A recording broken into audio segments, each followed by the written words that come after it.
Ako začať video? Čak normálne, zdravím vás. Jednoducho, žiadni mimozemšťania nie sú. A sme iba my. Ja nežia muzikant. Prečo o tebe ľudia hovoria, že si iný? Žiadne otázky na mňa o takéto osobné. A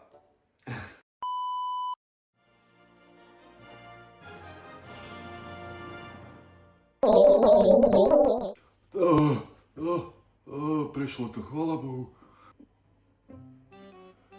Takže čaute ľudia, niektorí ma vidíte už tretíkrát, takže mám tu zase nejaké otázky, ako som vravel naposledy, netuším vôbec aké, čo si na mňa dneska pripravil môj štáb. A ideme na to teda. Opala, tak, vypadla, tak tam má byť prvá teda. By sa mi vyšli, ja dám aj brýle. Truman, prečo o tebe ľudia hovoria, že si iný? Žiadne otázky na mňa o takéto osobné. Každý je iný svojím spôsobom.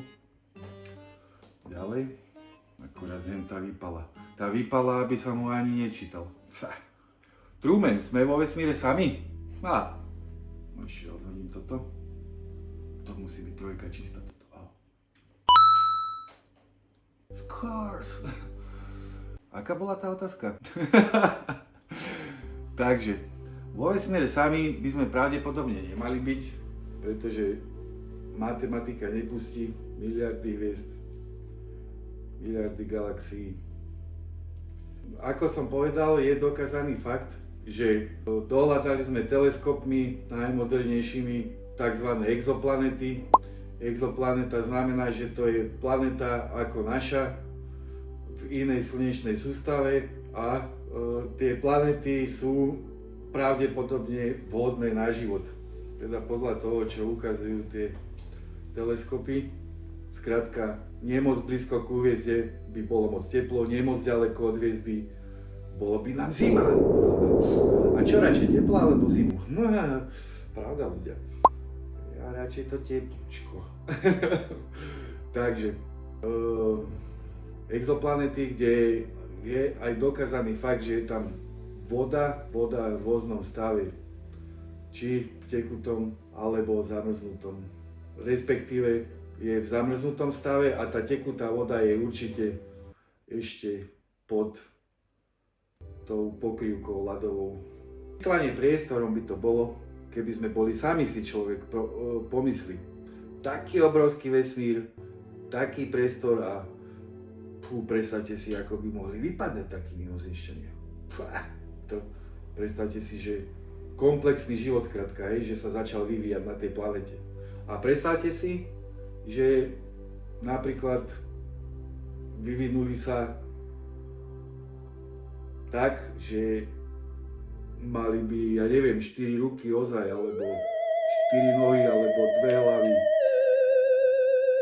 Normálne, že keby ste ich zbadali, že takto sa lakujete, alebo ja neviem, čo by ste spravili. Ako sa napríklad takí mimozemšťania rozmnožujú? Pohlavný styk ako my?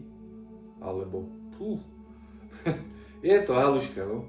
A predstavte si teraz verziu, že jednoducho žiadni mimozemšťania nie sú. A sme iba my. Tomuto sa moc ja neprikláňam.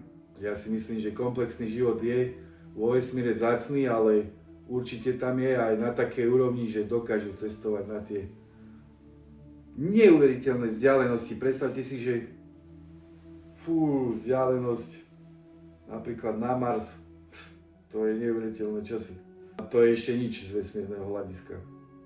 Dobre, tak toto by som uzavrel túto otázku, ideme na ďalší. Truman, koľko ľudí sa tvári, že číta podmienky používania, ale v skutočnosti klikne súhlasím za 0,3 sekundy, prečo to robia? Neviem, robia to asi nejako zo strachu, podvedomo, že keď nebudem súhlasiť, čo sa stane? Ja nesúhlasím. A už budú vedieť, že si nejaký oponent, tak každý sa spraví nejaké podvedomie, že radšej súhlasím a mám pokoj. Že ja nič, ja muzikant. Na husličkách si zahrám a ja nič. Neviem, prečo to robia ľudia, lebo ikonka súhlasím je asi prvá v poradí a nie ste sa im pohnúť s tým prstom na tú druhú ikonku nesúhlasím. To je asi o tej lenivosti podvedomej, alebo ja neviem, čo by som tomu povedal ďalej. Ďalší pokus Kolečaniho. Skôr ďalšia trojka, Kolečani má 100% úspešnosť na trojkách dnes. Takže ďalšia otázka. Boha živého. Efekty. Truman, je dnešná generácia lenivejšia alebo len múdrejšia než predchádzajúca? Tak, ja neviem. Ja neviem už. Ja, keď som vyrastala moja generácia v tých 90-kách, tak tiež si mysleli, že sme sprostejší a sprostejší a jednoducho ten starší s tými skúsenosťami si pravdepodobne vždy myslí, že však to je mladé sprosté, ale tak mladí si idú svoje, mladí sa chcú baviť v prvom rade, chcú dobre vyzerať, lebo mladí sa veľmi ľahko nehajú stiahnuť prúdom nejakým mainstreamovým prúdom, skrátka, a už aj ideme, teraz je moderné toto, tak stieme toto, teraz je to moderné, stieme to. Normálne, že a jednoducho, človek sa učí celý život, sa hovorí, a je to všetko hlavne o tých skúsenostiach. Teóriu nadrtíte do hlavy, hej, teóriu, príklad o niečom. Od slova do slova ho môžete vedieť.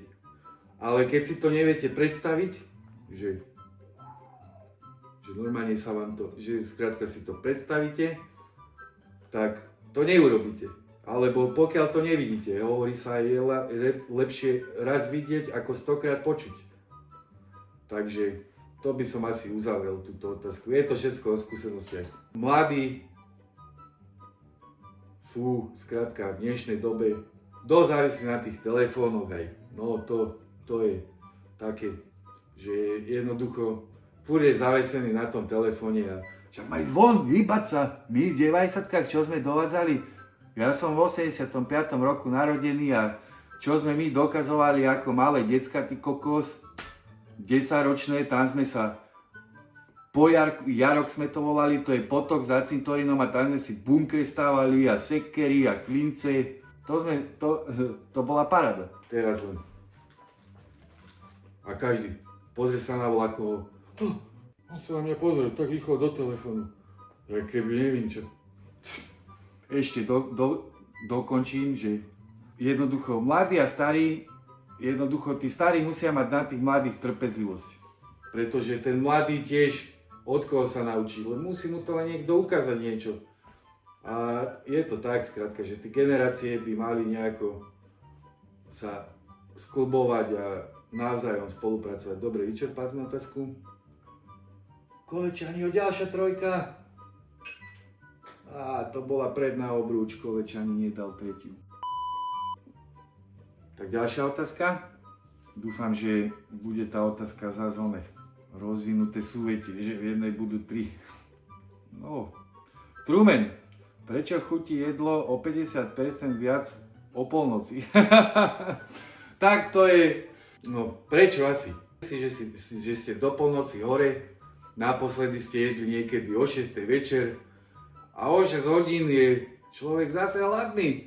Tak to je takzvaná žravka, že vás chytí. Možno máte pasovnicu. Viete čo? To je taký parazit, to nechce nikto zažiť. A prečo teda chutí lepšie? Tak keď je niekto o polnoci hore, tak to asi nebude cez pracovný týždeň, bude to asi cez víkend a znamená to, že buď flamuje, alebo flamoval a to človeku vyhľadne pri takom flame, tak to chutí od tej polnoci, no. A taký kebabik, len tá motúrka. Takto, poobrikovať. Dobre. Áno. Super šipkársky turnaj.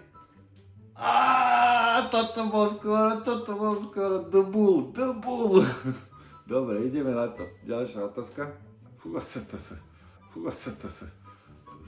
Pozrite sa, on úplne miniatúrne písmo a jaká dlhá otázka. Rumen, keby máš zabiť jedného z týchto, nacek alebo homoš, koho? Tak, to je z extrému do extrému. Toto je taká otázka, že no tak nechcem nejako separovať ľudí alebo odsudzovať ľudí. Neviem, ako to mám ani na komunity, či ich nazvem. Jedno je komunita, druhé je kult.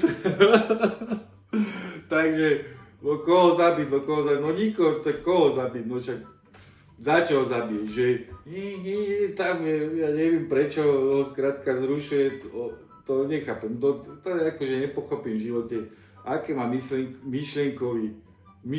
myšlienkové pochody homosexuál, to nepochopím ohľadne tohto.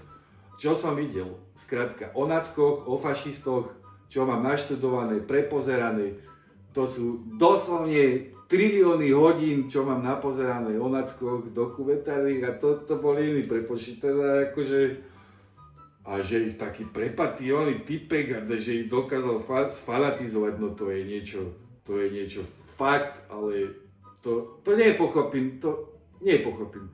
Moja detská myseľ na základnej škole to spracovala tak, že ako sme sa skrátka tú históriu učili, hej, na dejepise, od staroveku po ten stredovek a potom sme prešli na novoveku. Od novoveku sme výuku práve že ani nemali moc veľkú. Ale vlastne áno, ešte studená vojna, to už je vlastne, veď aj druhá svetová je novovek. A predstavte si, že taký,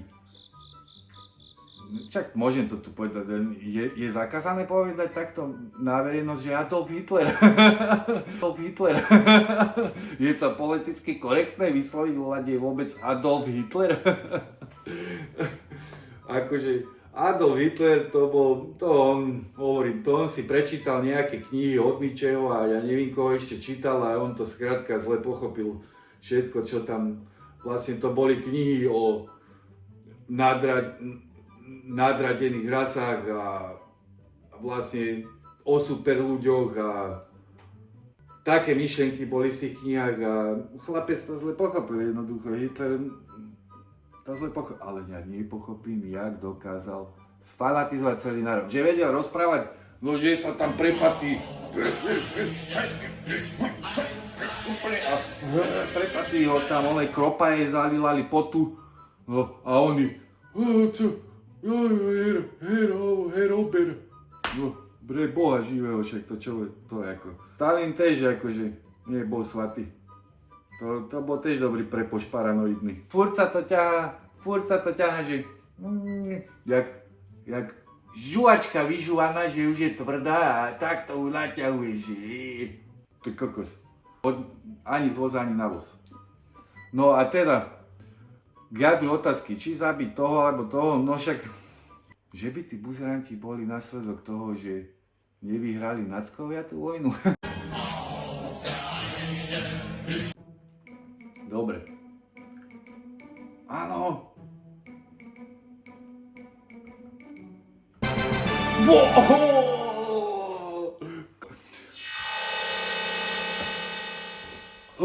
Zás ma to chytilo.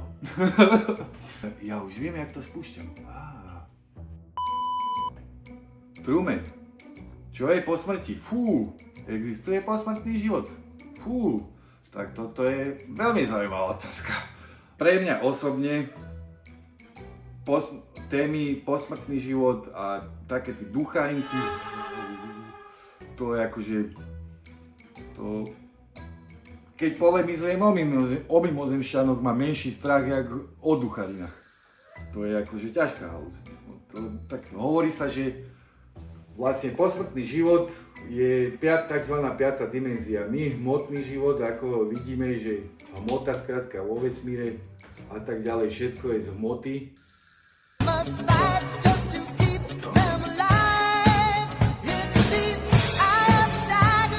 Predstavte si, že my sme vlastne 4. dimenzia, ako som povedal, a že vraj je to tak.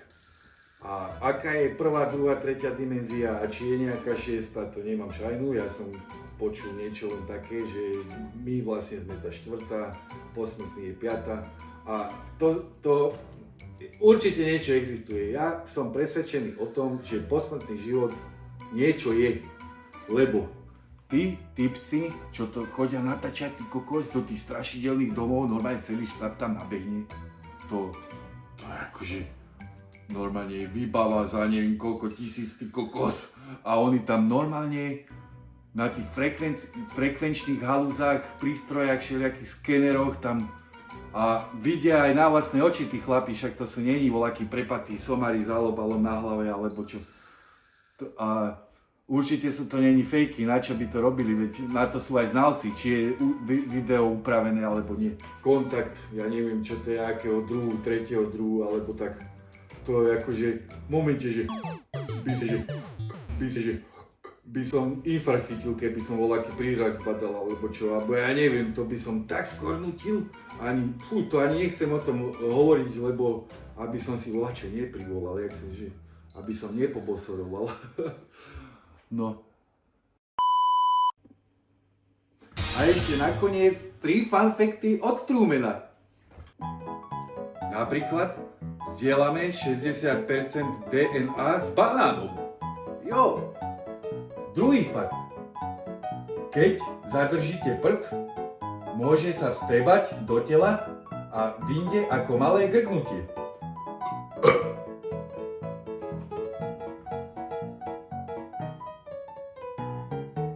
To bol prd. Ďalší fakt. Je 99% šanca, že niekto robí presne to isté, to čo ty. Teraz v danej chvíli. Takže odoberajte, komentujte, lajkujte. Čaute.